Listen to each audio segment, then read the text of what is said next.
Assalamualaikum warahmatullahi wabarakatuh. Kelompok kami di sini akan menjelaskan tentang materi memahami Muhammadiyah sebagai gerakan sosial. Perkenalkan, yang pertama adalah saya, Maulida Zulina Hamidah, dan bersama rekan saya, Farah Nur Fadilah dan juga Rizka Aulia Rahmi. Materi yang pertama akan dijelaskan oleh teman saya, Farah. Assalamualaikum warahmatullahi wabarakatuh. Di sini saya akan menjelaskan makna kehadiran Muhammadiyah sebagai gerakan sosial. Yang dimaksud dengan kehadiran Muhammadiyah sebagai gerakan sosial atau social movement adalah segala upaya yang dilakukan Muhammadiyah untuk mewujudkan kehidupan masyarakat Indonesia, terutama masyarakat Muslim, dalam rangka menegakkan ajaran-ajaran Islam. Lalu, dalam konteks sosial, Muhammadiyah sebagai gerakan sosial itu merupakan Muhammadiyah akan selalu dan terus mendukung, memberikan kontribusi terhadap masyarakat Indonesia, terutama masyarakat Muslim dalam berbagai bidang, seperti bidang pendidikan, kesehatan, ekonomi, dan agama kepada masyarakat untuk menunjang kehidupan masyarakat agar dapat beriman dan bertakwa kepada Allah Subhanahu wa Ta'ala. Muhammadiyah hingga saat ini memiliki kontribusi yang pertama di dalam bidang ekonomi. Muhammadiyah membantu fakir miskin, menyantuni kaum duafa, serta anak yatim merupakan bentuk gerakan-gerakan sosial yang dibangun oleh Muhammadiyah dalam rangka membantu pemerintah untuk mengurangi angka kemiskinan di Indonesia. Yang kedua, dalam bidang kesehatan sendiri, Muhammadiyah telah membangun banyak rumah sakit, balai pengobatan, rumah bersalin, serta apotek. Di bidang kesejahteraan sosial, Muhammadiyah telah banyak mendirikan panti asuhan, panti jompo, santunan keluarga tidak mampu, santunan kematian, serta panti cacat netra. Lalu di bidang pendidikan sendiri, Muhammadiyah sudah banyak mendirikan sekolah, dari sekolah SD, SMP, SMA, hingga perguruan tinggi, seperti perguruan tinggi kita sekarang ini, Universitas Muhammadiyah Malang. Next. Selanjutnya saya akan menjelaskan nilai-nilai Islam yang mendasari gerakan sosial Muhammadiyah. Pada hakikatnya sendiri, gerakan Muhammadiyah ini berlandaskan oleh teologi Surah Al-Ma'un. Teologi Surah Al-Ma'un ini diajarkan oleh Kiai Haji Ahmad Dahlan, yaitu pendiri Muhammadiyah. Beliau mengajarkan kepada muridnya tentang pemahaman teologi Surah Al-Ma'un ini.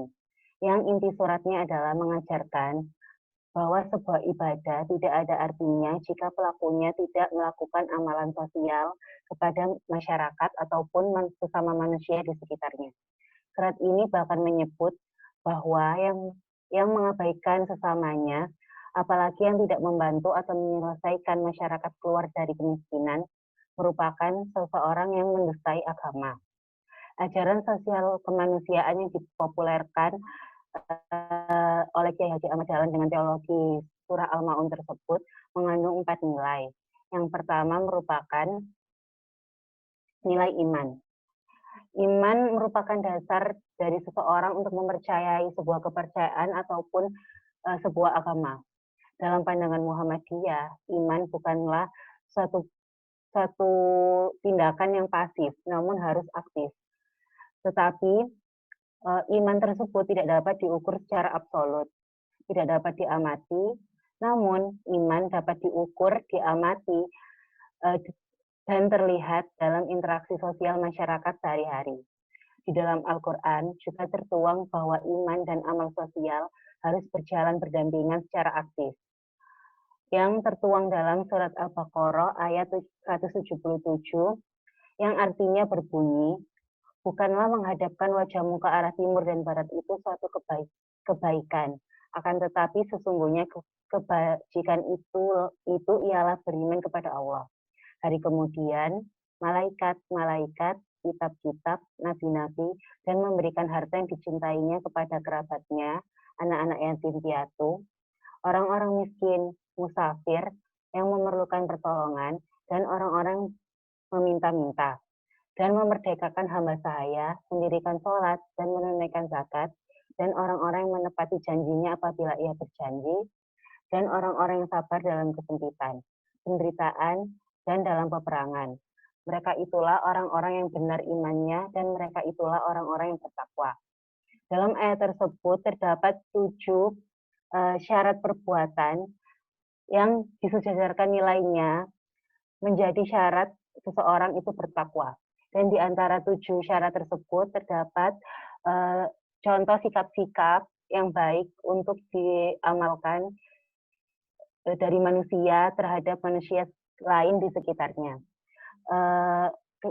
Nilai-nilai tersebut adalah dengan cara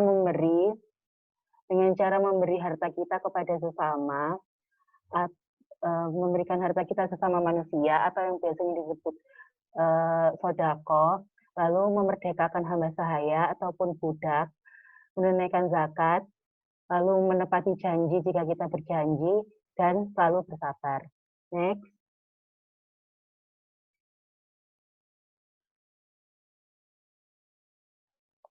Lalu yang kedua ada nilai belas kasih atau nilai ar-rahmah. Nilai belas kasih adalah nilai dasar yang harus dimiliki manusia untuk menunjukkan sisi kemanusiaannya. Dan apabila belas kasihan ini hilang, maka nilai kemanusiaan itu juga dapat disebut hilang atau telah mati. Bahkan orang tidak memiliki belas kasih terhadap sesama manusia atau masyarakat dapat dikategorikan sebagai manusia yang tidak beriman.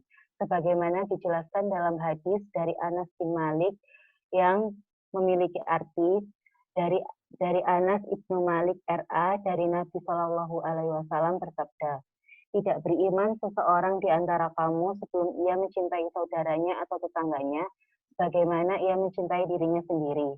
Hadis tersebut dapat mencerminkan pentingnya kasih sayang atau ar-rahmah ini terhadap kehidupan sosial atau kehidupan bermasyarakat kita. Selanjutnya merupakan nilai syukur. Syukur adalah bentuk terima kasih kita terhadap nikmat yang telah diberikan Allah kepada kita. Bentuk rasa syukur menurut Muhammadiyah dapat diimplementasikan dengan cara bekerja keras. Salah satu contoh kerja keras Muhammadiyah adalah mereka secara sungguh-sungguh mengelola lembaga pendidikan yang merupakan rasa syukur mereka, bentuk rasa syukur mereka. Syukur juga adalah simbol dari orang yang tahu berterima kasih kepada Allah Subhanahu wa taala. Bekerja keras untuk mengatasi masalah kemiskinan atau bekerja keras untuk mengurusi anak yatim atau orang terlantar atau masyarakat sekitar kita yang tidak mampu juga merupakan bentuk atau sikap dari rasa bersyukur. Jika kita bersyukur, niscaya Allah akan melipat gandakan nikmat yang diberikan kepada kita, sebagaimana yang telah disebutkan dalam Al-Quran surat Ibrahim ayat 7, yang berisi dan memiliki arti, dan ingatlah tatkala Tuhanmu memaklumkan, sungguhnya jika kamu bersyukur, pasti kami akan menambah nikmat kepadamu. Dan jika kamu mengingkari nikmatnya, maka sesungguhnya azabku sangat pedih. Di ayat itu dapat kita lihat ya bahwa kita harus banyak-banyak bersyukur, dan jika kita mengingkari atau menyia-nyiakan nikmat yang diberikan pada Allah tersebut dengan cara tidak bersyukur, maka Allah menjanjikan kepada kita azab yang perih. Next.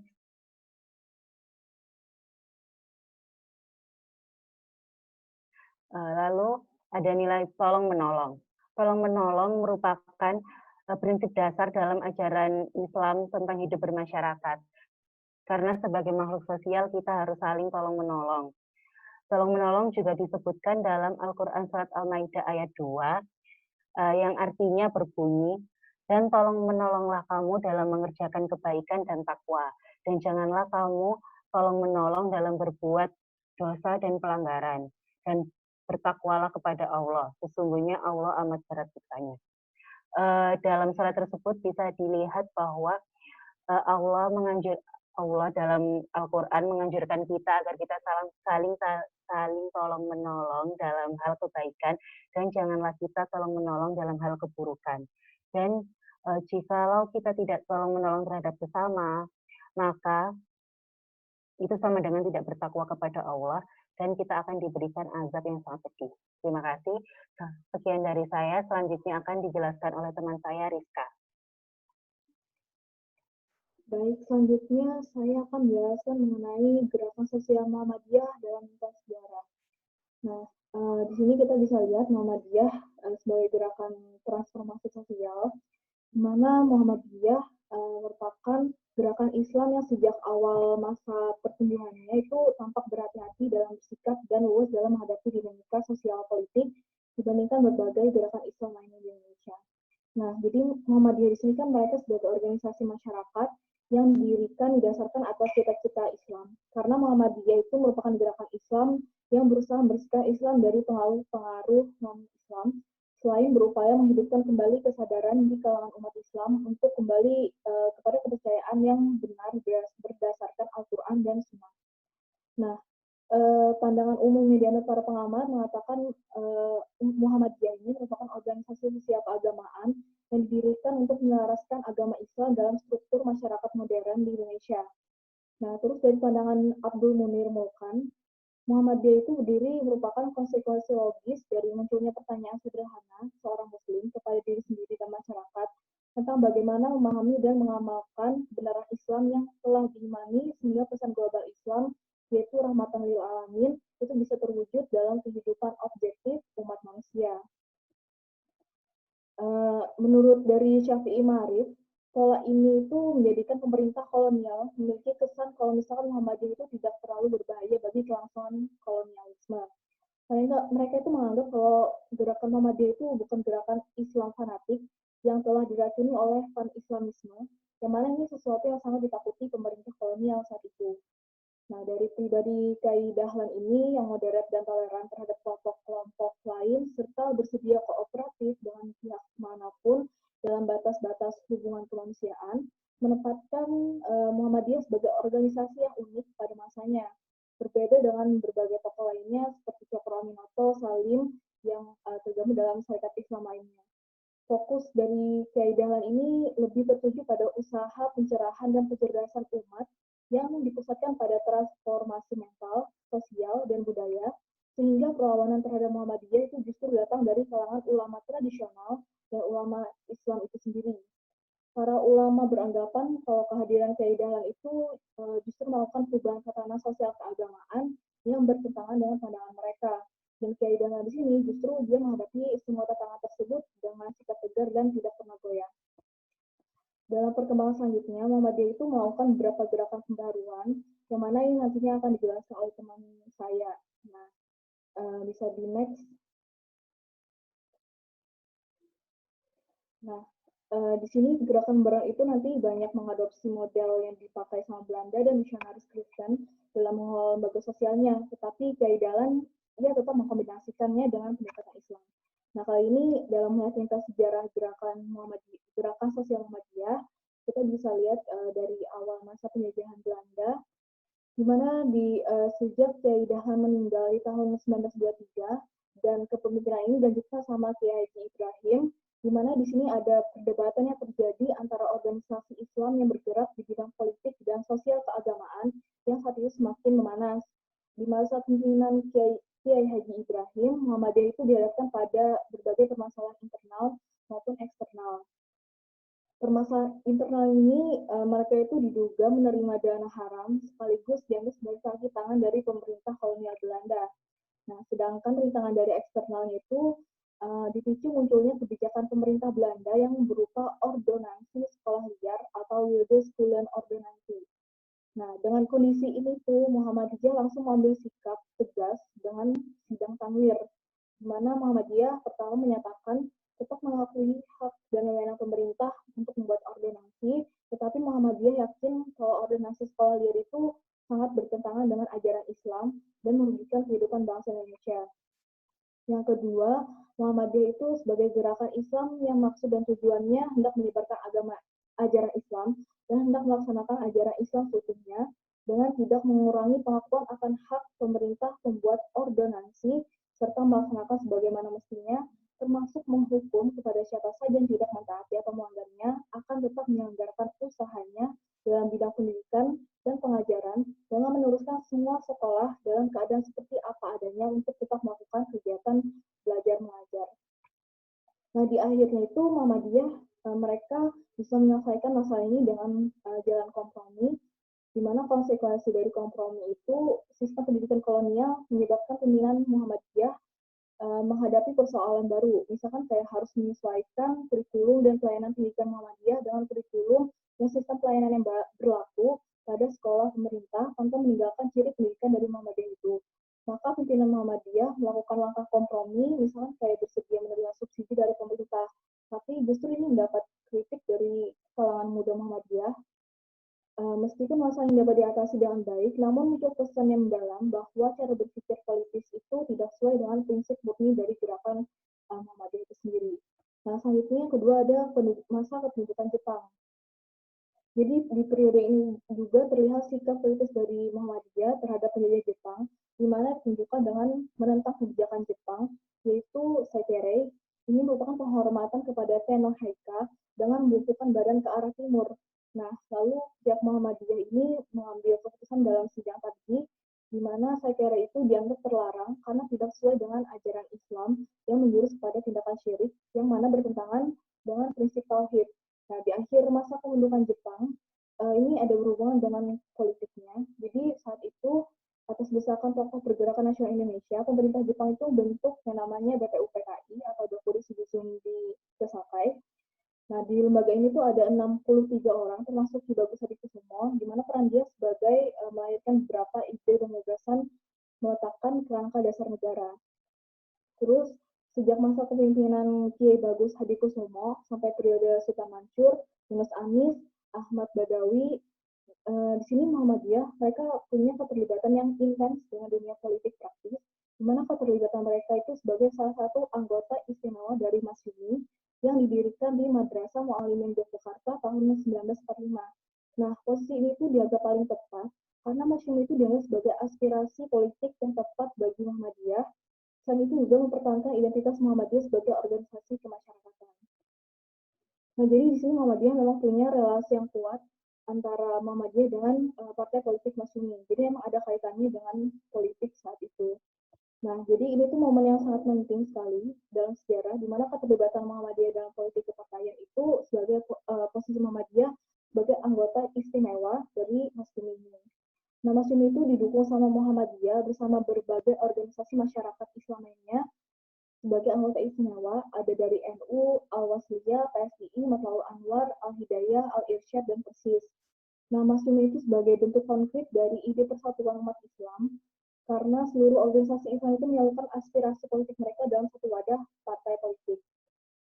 Nah, sebelumnya pas Masyumi sama si Muhammadiyah itu punya hubungan yang sangat dekat, tapi selang berapa waktu mereka punya hubungan yang retak, di mana saat itu mereka mengalami perdebatan yang panjang. Akhirnya dari pihak Masyumi mereka memutuskan jalan kompromi, yakni akan melepaskan keanggotaan istimewa para anggotanya, kecuali anggota yang keberatan. Pelepasan anggota istimewa itu diumumkan oleh Masyumi tanggal 8 September 1999 dan Muhammadiyah tanggal 12 September 1999.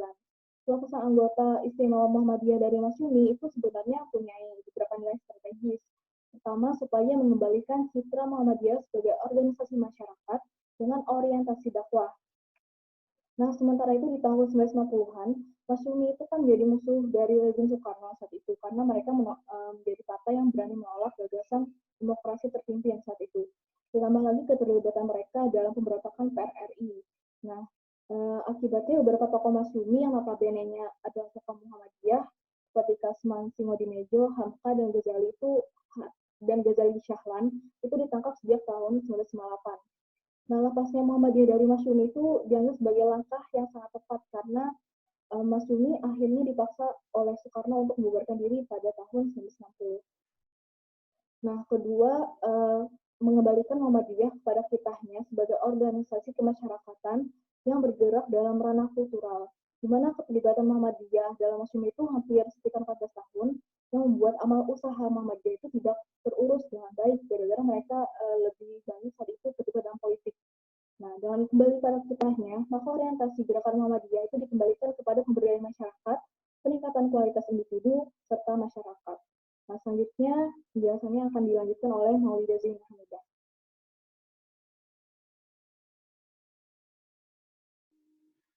Baik, saya di sini akan menjelaskan tentang model gerakan sosial di Muhammadiyah. Seperti yang telah dijelaskan oleh teman-teman saya sebelumnya, Muhammadiyah sebagai gerakan Islam dengan semangat tajdid yang dimilikinya terus mendorong tumbuhnya pemikiran Islam secara sehat dalam berbagai bidang di kehidupan. Sebagai salah satu komponen bangsa, Muhammadiyah bertanggung jawab atas berbagai upaya untuk tercapainya cita-cita bangsa dan negara Indonesia seperti yang tercantum di pembukaan Undang-Undang Dasar 1945. Sebagai warga dunia Islam, Muhammadiyah bertanggung jawab atas terwujudnya kemajuan umat Islam di segala bidang kehidupan, bebas dari ketertinggalan, keterasingan, dan keteraniayaan dalam peradaban global. Selain itu, Muhammadiyah juga senantiasa bertanggung jawab atas terciptanya tatanan dunia yang adil, sejahtera, dan berperadaban tinggi sesuai dengan misi pembawa pesan Islam sebagai rahmatan lil alamin. Dari berbagai model gerakan sosial di Muhammadiyah, yang akan saya jelaskan pertama adalah gerakan sosial di bidang keagamaan. Kajian al-Islam dan kemuhammadiyahan sangat diperlukan dalam rangka peneguhan ideologi bermuhammadiyah dengan jalan merevitalisasi pemahaman yang terkandung dalam mukadimah anggaran dasar, kepribadian, serta muatan keyakinan dan cita-cita hidup Muhammadiyah dan pedoman hidup Islam warga Muhammadiyah. Kajian ini banyak dilakukan di berbagai institusi persyarikatan termasuk Amal Usaha Muhammadiyah atau AUM dan perlu digerakkan secara lebih intensif sehingga berkualitas baik substansi maupun aplikasinya. Dengan demikian, akan semakin dipahami hakikat al-Islam dan kemuhammadiyahan secara komprehensif, sekaligus dapat dicegah kecenderungan sebagian aktivis dan warga masyarakat.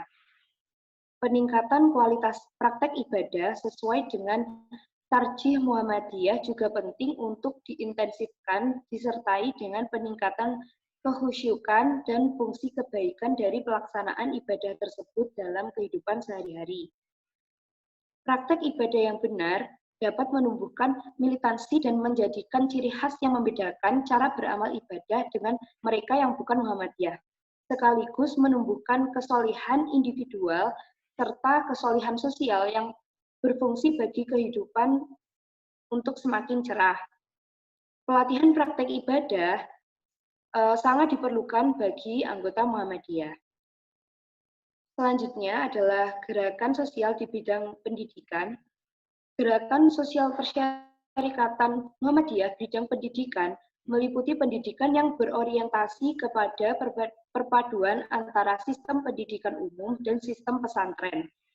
Visi penyelenggaraan pendidikan Muhammadiyah adalah tertatanya manajemen dan jaringan pendidikan yang efektif sebagai gerakan Islam yang maju, profesional, dan modern, serta untuk meletakkan landasan yang kokoh bagi peningkatan kualitas pendidikan Muhammadiyah.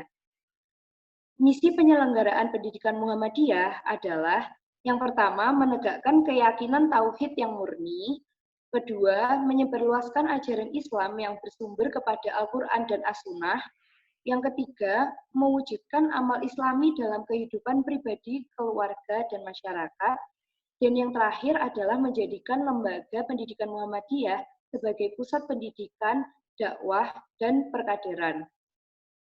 Dalam dunia pendidikan, Muhammadiyah telah melakukan aktivitasnya dalam bentuk mendirikan madrasah-madrasah serta pesantren dengan memasukkan kurikulum pendidikan serta pembelajaran ilmu pengetahuan umum dan modern mendirikan sekolah-sekolah umum dengan memasukkan kurikulum keislaman dan kemuhammadiyahan. Lembaga pendidikan yang didirikan dalam bentuk amal usaha dengan penyelenggaraannya Majelis Pendidikan Dasar dan Menengah secara vertikal mulai dari pimpinan pusat sampai ke tingkat pimpinan cabang. Nah, contoh-contoh instansi yang didirikan oleh Muhammadiyah ini ada sekolah dasar atau SD, atau MI, SMP atau MTS, SMA atau MA, dan juga perguruan tinggi. Yang selanjutnya adalah gerakan sosial di bidang kesehatan dan kemasyarakatan. Muhammadiyah merupakan organisasi Islam yang terkenal dalam gerakan pelayanan sosial dan kesehatan, bahkan dapat dikatakan sebagai pelopornya. Tidak ada gerakan pembaruan Islam di dunia ini yang merintis dan mengembangkan gerakan pelayanan sosial serta kesehatan yang melembaga hingga kini terus berkembang, kecuali Muhammadiyah. Bagi Muhammadiyah, amal usaha di bidang sosial dan kesehatan merupakan gerak pemberdayaan sebagai perwujudan dari semangat teologi dari Al-Ma'un yang dilembagakan melalui penolong kesengsaraan yang melayani kaum miskin, anak yatim, dan juga kaum duafa lainnya. Itu merupakan panggilan keagamaan sebagai wujud dan konsistensi menjalankan agama.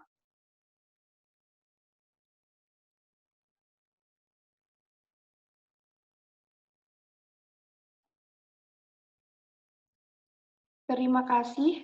Sekian penjelasan dari kelompok kami. Semoga materi yang kami jelaskan dapat bermanfaat. Dan akhirnya, wassalamualaikum warahmatullahi wabarakatuh.